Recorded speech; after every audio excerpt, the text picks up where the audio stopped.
КАС харилцагын журнал зэсийг хэрхэн ашиглах вэ?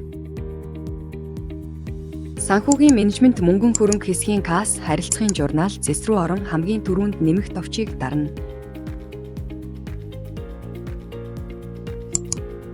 Систем гүйлгээ бүрт дугаар өгдөг. Энэ нь тухайн гүйлгээг танихад ашиглагдана. Гүйлгийг хийх огноог сонгоно. Гүйлгээний төлөвийг оруулан жишээ нь хийж байна. Бэлэн гүйлгээний баримт хэвлэхэд КАС-ын орлого зарлагын баримт хэвлэгдэнэ.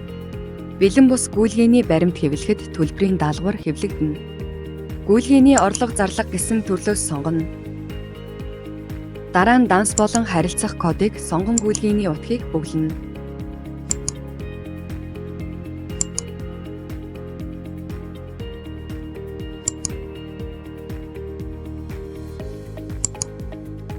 Гүйлгээний утга төгрөгийн валют M-ийн T дүнгээ бөглөнө.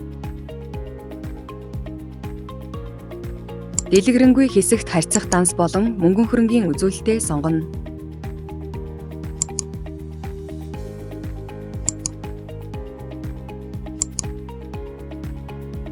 Тухайн гүйлгээнээс нэмүү үртгийн албан татвар салгах бол нэмүү үртгийн албан татвартай эсэх чекбоксыг чиглэж өгөөд харгалзах данс руу нэмүү үртгийн албан татвар салж бичигдэнэ.